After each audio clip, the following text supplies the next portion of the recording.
서울의 소리 사설. 언론 마피아 대부 조선일보가 죽어야 대한민국이 산다. 조선일보가 흥하면 나라가 망하고 조선일보가 망하면 나라가 흥한다. 가끔 광범위하고 전파 속도가 가속된 3차 코로나 팬데믹으로 말미암아 하루에 100만에 달하는 감염자가 발생하고 수만 명의 인명이 희생되면서 국적과 인종을 불문하고 전 인류의 생명이 심각하게 위협받고 있으면 물론 각국의 대책 없는 묻지마 봉쇄 정책으로 인해 세계의 경제마저 속수무책으로 무너지고 있다 할 것입니다. 세계 최대 선진국이라 할 수 있는 미국은 단 하루에 수십만이 감염되고 수천 명이 희생되면서 경제는 물론 민주주의마저 심각하게 위협받고 있다 할 것이며 자타가 공인하는 세계 최고의 선진국이라 할 수 있는 독일마저 하루 사망자가 1000명을 넘기는 날이 빈번해지면서 이른바 인류 공멸의 위기로 내몰리고 있다 할 것입니다.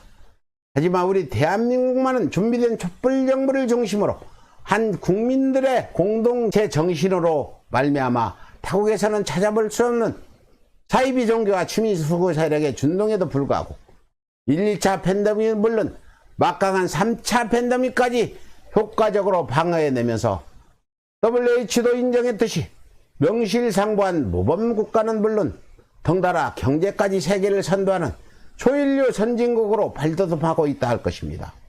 그런데 우리나라의 언론들은 희망을 논해야 할 새 벽두부터 무슨 짓을 일삼아왔습니까? 언론들 열이면 열 모두 문재인 정부 때문에 나라가 망하고 있다며 불철주야 시종일관 정부에 대한 부정보도만을 쏟아내며 국민들의 불안 심리를 선동하고 있는 것도 모자라 가짜뉴스까지 설파하며 국민 여론을 조작 왜곡하고 있다 할 것입니다.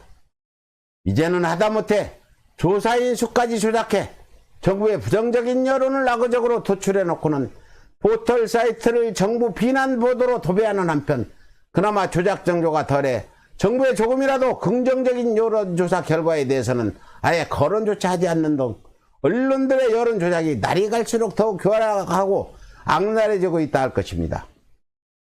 이 모두가 칼을 들이대도 진실만을 보도해야 하는 언론들이 그 본분을 저버리고 수고의 이익 집단 카르텔과 결탁했기 때문이며 그 배경은 일제강점기와 군부 독재를 등에업고 무려 100년간이나 한반도의 언론을 지배해온 자칭 밤의 대통령 조선일보가 있다 할 것입니다.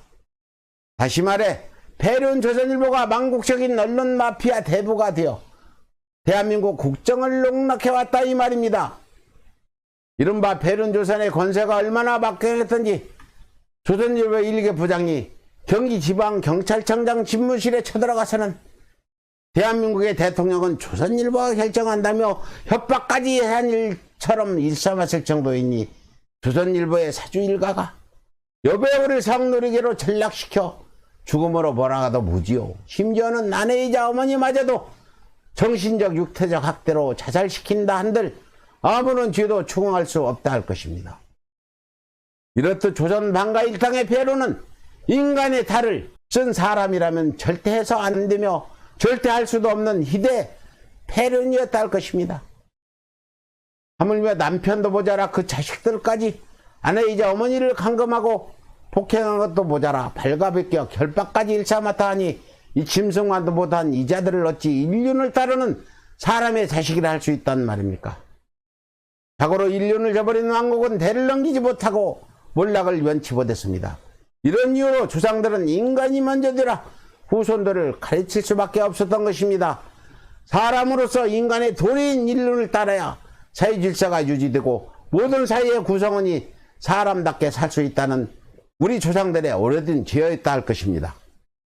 우리 대한민국도 지난 역사의 교훈에서 예의일 수는 없을 것입니다.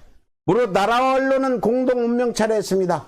지금처럼 인륜을 저버린 패륜 조선일보가 이 집단과 결탁한 언론 마피아 대부로 군림하고 있는 한 이 나라의 언론은 몰락을 피할 수 없을 것이며 나라의 국은 또한 휘퇴할 수밖에 없다 할 것입니다.